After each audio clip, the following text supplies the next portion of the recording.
दोस्तों, मैं हूं जावेद अख्तर और मैं लेकर आया हूं 1887 ईस्वी में लिखी गई शेरलॉक होम्स की पहली किताब सुराग की तलाश, अ स्टडी इन स्कारलेट, जिसका हिंदी अनुवाद किया है फेमस लेखक नानक चंद ने।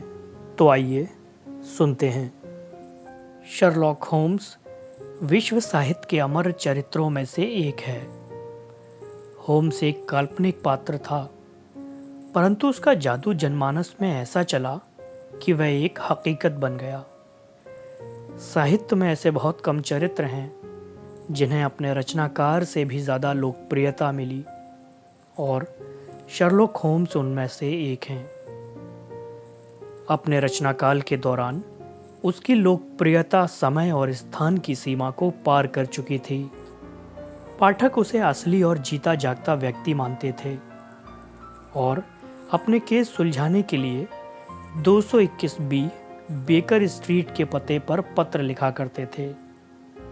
होम्स की लोकप्रियता से तंग आकर एक बार सर आर्थर कॉनन डॉयल ने उसे एक कहानी में मार ही डाला, परंतु पाठकों के जोरदार आग्रह के सामने उन्हें हार माननी पड़ी और शर्लॉक होम्स को जिंदा करना पड़ा। सुराग की तलाश, a study in scarlet, Sherlock Holmes के बारे में पहली कहानी है जो 1887 में लिखी गई। यह रहस्य और रोमांच से भरपूर जासूसी कहानी है। इस कहानी में शर्लॉक होम्स हत्या के एक केस को सुलझाने में अपनी होशियारी और प्रतिभा का अद्भुत परिचय देता है। कहानी के दो भाग हैं। कहानी के पहले भाग में शर्लॉक होम्स और डॉक्टर वॉटसन की मुलाकात होती है, और इसी भाग में हमें पहली बार शर्लॉक होम्स के बारे में जानकारी मिलती है। कहानी का दूसरा भाग फ्लैशबैक में चलता है। इस भाग में एक बहादुर युवक और एक सुंदर युवती के प्रेम का किस्सा है। पूरी कहानी दिमागी दांवपेच और दिल के मार्मिक भावों की रोचक दास्तान है। ये सारी कहानी शर्लॉक होम्स के दोस्त और सहयोगी डॉक्टर जॉन एच वाटसन बयान करते हैं। असल में शर्लॉक की छोटी बड़ी कुल 60 कहानियों में डॉक्टर वाटसन ने कथावाचक की भूमिका निभाई है। वह हर केस का गवाह और होम्स के कारनामों का चश्मदीद है। होम्स की प्रत्येक कहानी में डॉक्टर वाटसन के अलावा स्कॉटलैंड यार्ड के दो जासूस लेस्ट्रेड और ग्रेगसन भी दिखाई देते हैं। उनकी मूर्खताओं से शर्लॉक होम्स का चरित्र और ज़्यादा निखर कर हमारे सामने आता है। मुझे उम्मीद है कि पाठकों को इस पुस्तक के जरिए शर्लॉक होम्स के अनोखे जासूसी करतबों का परिचय मिलेगा और वे इसे सुनकर उसकी होशियारी और अक्लमंदी के कायल हो जाएंगे। अनुवादक नानक चंद। दोस्तों, मैं सुनाने जा रहा हूँ शर्लॉक होम्स की सुराग की तलाश, अध्याय 1। सन 1878 में मैंने लंदन यूनिवर्सिटी से डॉक्टर ऑफ मेडिसिन की डिग्री हासिल की। बाद में सेना में सर्जन का कोर्स करने के लिए मैं नेटले चला गया। वहाँ कोर्स पूरा करने के बाद मेरी तैनाती बतौर सहायक सर्जन 5वीं नॉर्दर्न बर्लैंड फ्यूजिलियर रेजिमेंट में हो गई। उस समय यह रेजिमेंट भारत में तैनात थी। मेरे काम संभालने से पहले ही दूसरा अफगान युद्ध शुरू हो चुका था। बम्बई की ज़मीन पर कदम रखने पर मालूम पड़ा कि मेरी कोर दर्रों को पार करके दुश्मनों के इलाके में दाखिल हो चुकी है। मैं भी अन्य अफसरों के साथ इसी इलाके की ओर रवाना हो गया।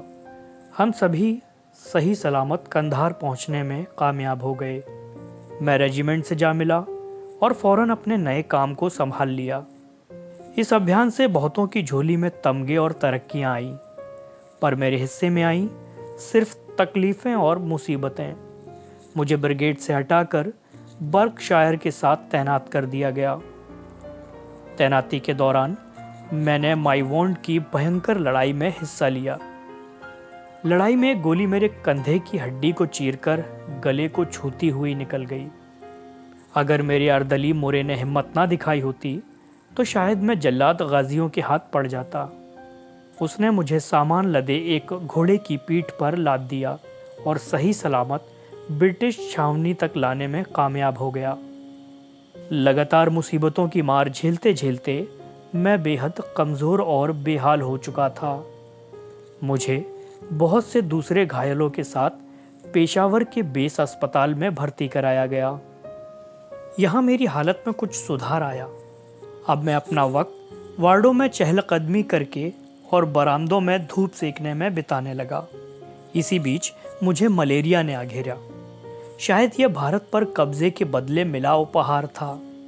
महीनों तक मैंने जिंदगी की आस छोड़े रखी।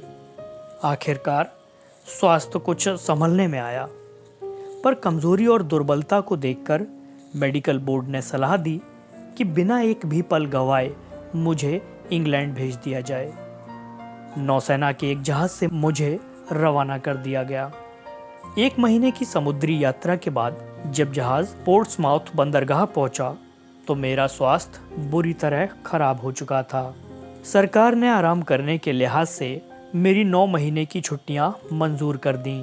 इंग्लैंड में मेरा अपना कहने वाला कोई नहीं था। मैं उतना ही आज़ाद था जितना हवा हो सकती थी, या 11 शिलिंग की तनख्वाह में जितना आज़ाद हुआ जा सकता था उतना था। ऐसी हालत में मैं लंदन में ही डटा रहा। लंदन एक ऐसी जगह थी जहां ब्रितानी साम्राज्य के सभी किस्म के किराएदारों और आलसियों का जमावड़ा था। मैं कुछ समय तक स्ट्रैंड के एक होटल में ठहरा रहा। जिंदगी ऐशो आराम से कुछ दूर बेकार सी हो गई थी। मेरे पास जितना पैसा था सब खर्च हो चुका था। मेरी माली हालत खस्ता हो चुकी थी। मैं समझ गया था या तो यह महानगर छोड़ मुझे किसी देहात में बसेरा ढूंढना होगा या अपने जीने के ढंग को बदलना होगा। दूसरे रास्ते को चुनते हुए मैंने होटल छोड़कर किसी शांत और सस्ती जगह मकान किराए पर लेने का फैसला कर लिया। मुझे याद है उस दिन मैं एक बार में बैठा हुआ था कि किसी ने पीछे से आकर मेरा कंधा थपथपाया। मुड़कर देखा तो स्टैमफोर्ड खड़ा हुआ था। वह कभी मेरे मातहत में पट्टी बांधा करता था। लंदन के इस अकेलेपन में कोई जाना पहचाना चेहरा मेरे लिए एक राहत की बात थी। स्टैमफोर्ड मेरा खास दोस्त कभी नहीं रहा, पर मैंने उसका गर्मजोशी से स्वागत किया। बदले में उसकी प्रतिक्रिया भी मुझे वैसी ही जान पड़ी। उससे मिलकर मेरा मन कुछ हल्का हो गया। मैंने उसे दोपहर का भोजन साथ करने का न्योता दिया। हम एक तांगे में सवार हुए और होटल की तरफ चल पड़े। लंदन की गलियों में काफ़ी चहल पहल थी। स्टैमफोर्ड ने बिना किसी लाग लपेट के हैरानी से मुझसे सवाल किया, वॉटसन, तुमने अपनी ये क्या हालत बना रखी है? तुम बांस की तरह पतले और अखरोट की तरह काले हो गए हो। मैंने उसे अपनी आपबीती कह सुनाई। मैंने अपनी बात खत्म भी नहीं की थी कि मेरा ठिकाना आ गया। मेरी दुख भरी दास्तान सुनने के बाद वह सहानुभूति भरे लहजे में बोला, अफसोस की बात है, पर फिलहाल तुम यहाँ क्या कर रहे हो? किराए का मकान ढूंढ रहा हूँ, मैंने जवाब दिया। क्या कहीं वाजिब किराए पर कोई मकान मिल सकता है? बड़ी अजीब बात है, तुम ऐसे दूसरे शख्स हो जिसने मुझसे ये सवाल किया। दूसरा शख्स? मैं कुछ समझा नहीं। वही जो अस्पताल की रसायन प्रयोगशाला में काम करता है। सुबह परेशान होकर वो कह रहा था कि उसे कोई ऐसा आदमी नहीं मिल रहा जो एक बढ़िया मकान में उसका साझेदार बन सके। उसके अकेले रहने के लिए वो बहुत महंगा पड़ेगा। कसम से, मैं चिल्ला उठा। अगर वाकई ऐसा है तो मैं वो आदमी हूँ जिसकी उसे तलाश होगी। चलो, एक से भले 2। स्टैमफोर्ड ने अजीब सी नज़रों से मेरी तरफ देखा। तुम अभी शर्लॉक होम्स को नहीं जानते। मुमकिन है तुम ज़्यादा समय उसे बर्दाश्त न कर पाओ। क्यों? ऐसी क्या बुराई है उसमें? नहीं, मैंने ये नहीं कहा कि उसमें कोई बुराई है, पर उसकी आदतें अजीबो गरीब किस्म की हैं। उसे विज्ञान के किसी खास विषय से बहुत लगाव है। वैसे जहाँ तक मैं जानता हूँ वह बहुत शरीफ आदमी है। मेरे ख्याल से वह मेडिकल की पढ़ाई कर रहा होगा। नहीं, मुझे पक्का नहीं पता वह क्या करता है, पर इसमें कोई दो राय नहीं है, वह शरीर विज्ञान का अच्छा जानकार है। वह अव्वल दर्जे का रसायनज्ञ है। जहाँ तक मुझे मालूम है उसने कभी भी व्यवस्थित ढंग से मेडिकल की पढ़ाई नहीं की। उसके अध्ययन का कोई सिर पैर नहीं है। उसने इधर उधर की बहुत सारी बेकार जानकारी इकट्ठा कर रखी है। कई बार उसकी इस जानकारी पर प्रोफेसर तक दांतों तले उंगली दबा लेते हैं। क्या तुमने उससे कभी नहीं पूछा कि इस सब के पीछे उसका क्या मकसद है? मैंने सवाल किया। नहीं, उससे कुछ उगलवाना टेढ़ी खीर है, पर जब वो तरंग में होता है तो काफ़ी कुछ कह जाता है। उससे मिलना चाहिए। मुझे ऐसे पढ़ाकू और शरीफ आदमी बहुत पसंद हैं। शोर सहन करना, तेज़ी दिखाना अब मेरे वश की बात नहीं रही। अफ़गानिस्तान में ये सब भुगत चुका हूँ। तुम्हारा ये दोस्त इस समय कहाँ मिल सकता है? वह ज़रूर प्रयोगशाला में ही होगा। वो या तो हफ्तों तक वहाँ की शक्ल भी नहीं देखेगा या दिन रात वहाँ एक किए रहेगा। अगर चाहो तो दोपहर को खाना खाने के बाद उससे मिल लेते हैं। ज़रूर, मैंने हामी भरी। उसके बाद हमारी बातचीत कहीं और मुड़ गई। हॉलबोर्न से रवाना होने के बाद जब हम अस्पताल की ओर जा रहे थे तो मेरे साथी किराएदार बनने जा रहे उस नेक शख्स के बारे में कुछ और बातें उजागर हुईं।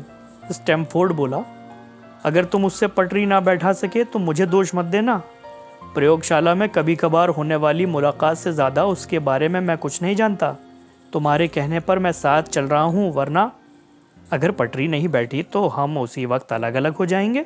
उसकी ओर ताकते हुए मैंने कहा, वैसे मुझे दाल में कुछ काला लगता है, तभी तुम अपना पल्ला झाड़ रहे हो। क्या वो आदमी ठीक नहीं है? देखो स्टैमफोर्ड, घुमा फिरा के बात मत करो। चुप्पे आदमी के बारे में कुछ कह पाना मुश्किल होता है। मेरे हिसाब से होम्स कुछ ज़्यादा ही वैज्ञानिक मिजाज का है और कई बार तो वह बेरहमी की हद से आगे निकल जाता है। मुझे याद है एक बार उसने वनस्पति क्षार की एक चुटकी अपने एक दोस्त को खिला दी थी। ऐसा उसने किसी दुर्भावनावश नहीं, बल्कि उसका असर जानने के लिए किया था। मेरा ख्याल है वह खुद पर भी इसे आजमाने के लिए तैयार हो जाता। सही और सटीक जानकारी हासिल करने की तो जैसे उसे कोई सनक है। हर आदमी ही ऐसा होना चाहिए, पर कभी कभी बात सिर से पार हो जाती है। जब वह मरे हुए जानवरों का अध्ययन करने के लिए छड़ी का इस्तेमाल करता है तो बस पूछो मत। छड़ी का इस्तेमाल? हाँ, ये जानने के लिए कि मौत के बाद कितनी खरोंचें डाली जा सकती हैं। मैंने खुद अपनी आंखों से उसे ऐसा करते हुए देखा है। फिर भी तुम कहते हो वह मेडिकल का विद्यार्थी नहीं है? नहीं, भगवान ही जानता है कि ऐसे शोध के पीछे उसका क्या मकसद है। लो, अब हम पहुंच ही गए, अपनी आंखों से ही देख लेना। तंग गली से मुड़कर जब हम एक छोटे फाटक के आगे निकले तो खुद को अस्पताल के एक हिस्से में खड़ा पाया। जगह कुछ जानी पहचानी सी लगी, इसलिए मुझे किसी से पूछने की जरूरत महसूस नहीं हुई। पत्थर की बनी बेरंगी सीढ़ी चढ़कर जब हम आगे पहुंचे तो हमारे सामने सफेद दीवारों वाला एक लंबा गलियारा था, जिसमें धूसर रंग के दरवाजे लगे थे। गलियारे के आखिर में कम मेहराब वाला एक रास्ता कट गया था और वो सीधा रसायन प्रयोगशाला की तरफ जा रहा था। प्रयोगशाला की छत काफी ऊंची थी। चारों तरफ अनगिनत बोतलें बिखरी पड़ी थीं। इधर उधर पड़ी चौड़ी छोटी छोटी मेजें टेस्ट ट्यूबों और नीली लौ वाले बेंसन लैंपों से अटी हुई थीं। कमरे में केवल एक ही व्यक्ति था और वो मेज पर झुका अपने काम में डूबा हुआ था। हमारे कदमों की आहट सुनकर वह मुड़ा और खुशी के मारे उछल पड़ा। मिल गया, मिल गया। हाथों में एक टेस्ट ट्यूब पकड़े हमारी तरफ दौड़ते हुए वे चिल्लाया, हीमोग्लोबिन से तैयार एक अभिकर्मक मिल गया। इसी की मुझे तलाश थी। शायद खजाना मिलने पर भी किसी के चेहरे पर इतनी खुशी ना होती जितनी उसके चेहरे पर थी। स्टैमफोर्ड ने हम दोनों का एक दूसरे से परिचय करवाया। जोर से हाथ जकड़ते हुए उसने धीरे से पूछा, कैसे हैं? शायद आप अफगानिस्तान में रह चुके हैं। आप ये बात कैसे जानते हैं? मैंने हैरत से पूछा। वह मुस्कुराते हुए बोला, हैरान मत होइए, वैसे बात हीमोग्लोबिन की चल रही थी। शायद आप मेरी खोज की अहमियत जान ही गए होंगे। रसायन के क्षेत्र में ये खोज वाकई बहुत मायने रखती है, परंतु व्यवहारिक दृष्टि से क्यों? जनाब, ये अब तक की सबसे व्यवहारिक खोज है। आपको मालूम है, इससे खून के दाग की बिल्कुल सही जांच हो पाएगी।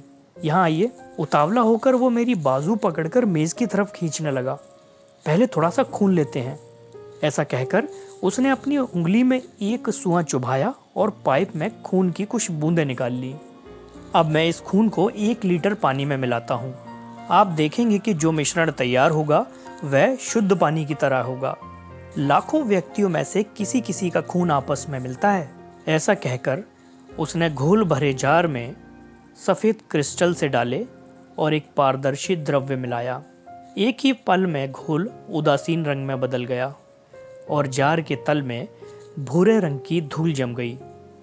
वह जोर जोर से तालियां बजाने लगा। उसकी खुशी बिल्कुल ऐसे बच्चे की तरह थी जैसे कोई खिलौना मिल गया हो। तुमने इससे क्या अंदाजा लगाया? ये बहुत पेचीदा टेस्ट मालूम होता है, मैं बोला। ये टेस्ट एकदम कामयाब साबित होगा। पुराना वाला तो बिल्कुल बकवास और अव्यवहारिक था। रक्त की श्वेत कणिकाओं की जांच का भी यही हाल था। खून के धब्बे अगर पुराने पड़ जाएं, तो सूक्ष्मदर्शी से जांच करने पर भी कोई फायदा नहीं होता। लेकिन खून के धब्बे पुराने हों या ताज़े, पर यह टेस्ट एकदम अचूक रहेगा। अगर इसकी खोज पहले हो गई होती तो सैकड़ों ऐसे मुजरिम जो खुले घूम रहे हैं शिक्षों के पीछे होते। बिल्कुल, मैं फुसफुसाया। आपराधिक मामले इसी वजह से लंबे खिंचते रहते हैं। जुर्म करने के महीनों बाद मुजरिम पकड़ में आता है, उसके कपड़ों की जांच की जाती है और फिर उन पर भूरे रंग के धब्बे पाए जाते हैं। ये धब्बे खून, कीचड़, जंग, सब्जी या फिर किसी और चीज़ के भी हो सकते हैं। अब ये एक पहेली है जो अच्छे अच्छों का सिर चकरा देती है, और इसकी सिर्फ और सिर्फ एक ही वजह है, किसी सटीक टेस्ट का ना होना। अब हमारे पास शर्लॉक होम्स टेस्ट है और आगे से किसी को कोई दिक्कत नहीं होगी। खुशी से उसकी आंखें चमक रही थीं। दिल पर हाथ रखकर उसने ऐसे अभिवादन किया जैसे वह स्टेज पर हो और उसके सामने दर्शक खड़े हों। आप तो वाकई बधाई के हकदार हैं, उसका उत्साह बढ़ाते हुए मैं बोला। फ्रैंकफर्ट के वॉन बिसोफ का पिछले साल वाला केस ले लो। अगर ये टेस्ट मौजूद होता तो वह फांसी के तख्ते पर झूल चुका होता। फिर ब्रेडफोर्ड के मेसन, कुख्यात बदमाश मूलर, मॉन्टप्लियर के लीफेवर और न्यू ऑरलियंस के सैमसन का भी यही हाल होता। मैं ऐसे बहुत सारे मामले गिना सकता हूँ जिसमें यह टेस्ट बहुत निर्णायक साबित होता। आप तो जुर्म की दुनिया के चलते फिरते कैलेंडर लगते हैं, स्टैमफोर्ड ने हंसते हुए कहा। एक अखबार शुरू कर दीजिए और उसका नाम रखिए पुरानी पुलिस खबरें। अगर ऐसा कोई अखबार निकलता, उसकी खबरें बहुत दिलचस्प होती। अपने हाथ पर प्लास्टर चिपकाते हुए होम्स ने कहा। फिर मेरी ओर मुखातिब होकर बोला, भाई जहर से भी तो सावधान रहना पड़ता है। मैंने जब निगाह गड़ाकर देखा तो उसकी अंगुली पर जगह जगह तेजाब से बदरंग प्लास्टर के टुकड़े चिपके हुए थे। हम यहाँ एक काम से आए हैं, स्टैमफोर्ड बोला। वह एक तिपाई पर बैठ गया। उसने पैर से एक तिपाई मेरी ओर भी सरका दी। मेरा दोस्त मकान किराए पर लेना चाहता है। तुम्हारी शिकायत थी कि तुम्हें कोई साझीदार नहीं मिल रहा। मैंने सोचा कि चलो तुम दोनों की मुलाकात करवा दी जाए। साथ साथ रहने के ख्याल से शर्लॉक होम्स का चेहरा खिल उठा। मैंने बीकर स्ट्रीट में एक मकान देखा है, आपको ज़रूर पसंद आएगा। क्या आपको तेज़ तंबाकू की गंध बुरी तो नहीं लगती? मैं खुद सिगरेट पीता हूँ। फिर तो खूब जमेगी। आमतौर पर मेरे पास रासायनिक द्रव्य होते हैं और यदाकदा मैं उनका प्रयोग करता रहता हूँ। इससे आपको कोई परेशानी तो नहीं होगी? बिल्कुल नहीं। ज़रा सोचने दो कि मुझ में और कौन कौन सी बुराइयां हैं। हाँ, कभी कभी मैं खुद में डूब जाता हूँ और कई कई दिन किसी से नहीं बोलता। मुझे सड़ियल मत समझ बैठना, बस अकेला छोड़ देना, मैं खुद ब खुद सामान्य हो जाऊंगा। इकट्ठे रहने से पहले एक दूसरे की कमजोरियां जान लेना ठीक रहता है कि नहीं? इस बात पर मैं हंस पड़ा। मैंने एक पिल्ला रखा है और मुझे शोर शराबे से सख्त चिढ़ है। रात को मैं किसी भी समय उठ बैठता हूँ और मैं बहुत ही आलसी हूँ। मुझ में और भी कमियां हैं, पर इस वक्त यही याद है। मैं बोला, क्या वायलिन को भी आप शोर में गिनते हैं? शर्लॉक होम्स ने घबरा कर पूछा। यह बजाने पर निर्भर करता है। वायलिन अगर सुरीला बजाया जाए तो क्या कहना, पर बेसुरा? ओह, समझ गया। वह जोर से हंस पड़ा। अगर आप मकान के बारे में रजामंद हो तो बात बनी समझो। हम मकान कब देखने चल रहे हैं? कल दोपहर यहीं मिलते हैं, दोनों साथ साथ चलेंगे और बात तय कर लेंगे, उसने जवाब दिया। ठीक है, कल दोपहर को मिलना तय रहा। हमने विदा ली और होटल की ओर चल दिए। वह दोबारा रसायनों में उलझ गया। अचानक मैं रुका और स्टैमफोर्ड से बोला, अलबत्ता उसे यह कैसे पता चला कि मैं अफगानिस्तान रहकर आया हूँ? वह रहस्यात्मक ढंग से मुस्कुराया। यही तो ताज्जुब की बात है। बहुत से लोग उसकी इस कलाकारी का राज जानना चाहते हैं। यह वाकई राज की बात है। हाथों को आपस में रगड़ते हुए मैंने कहा, वैसे इस मुलाकात के लिए मैं तुम्हारा एहसानमंद हूँ। तुम्हें मालूम है कि इंसान को इंसानियत के जरिए ही जाना जा सकता है। तो ठीक है, फिर उसे जानते ही रहो। हालांकि वह एक कभी ना खुलने वाली गांठ की तरह है। मैं शर्त लगा के कह सकता हूँ कि इस मुलाकात के बाद तुम्हें उसके बारे में इतनी जानकारी नहीं मिली होगी जितनी उसे तुम्हारे बारे में मिली होगी। मुझसे विदा लेते हुए स्टैमफोर्ड बोला।